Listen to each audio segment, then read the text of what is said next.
रहते थे।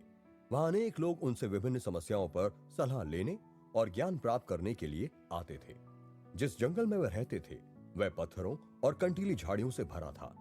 क्योंकि उस समय आमतौर पर नंगे पैर रहने का ही चलन था, इसीलिए उनकी कुटिया तक पहुंचने में लोगों को बहुत तकलीफों का सामना करना पड़ा था। इसीलिए कई बार वहां पहुंचते पहुंचते लोगों के पांव लहूलुहान हो जाते थे। एक दिन कुछ लोग उस रास्ते से बेहद परेशानियों का सामना कर चाणक्य तक पहुंचे। उनमें से एक व्यक्ति उनसे आग्रह करते हुए बोला, आपके पास पहुंचने में हम लोगों को बहुत कष्ट हुआ। आप महाराज से कहकर यहाँ की जमीन को चमड़े से ढकवाने की व्यवस्था करा दें, इससे लोगों को आराम होगा। उसकी बात सुनकर चाणक्य मुस्कुराते हुए बोले, महाशय, केवल यही चमड़ा बिछाने से समस्या हल नहीं होगी। कंटीले व पथरीले रास्ते तो इस दुनिया में ना जाने कितने हैं। ऐसे में पूरे विश्व में चमड़ा बिछवाना तो असंभव है। हाँ, यदि आप लोग चमड़े द्वारा अपने पैरों को सुरक्षित कर लें तो आप लोग जरूरी पथरीले रास्ते व कंटीली झाड़ियों से बच सकते हैं।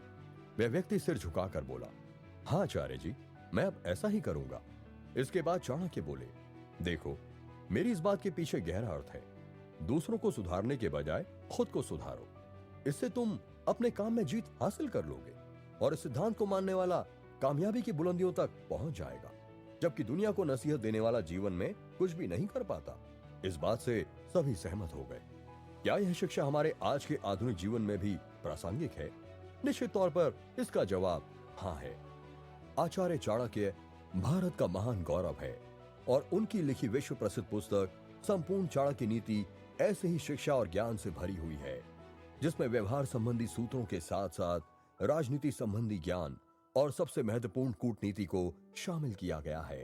तो जरूर सुने ये दिलचस्प ऑडियो बुक।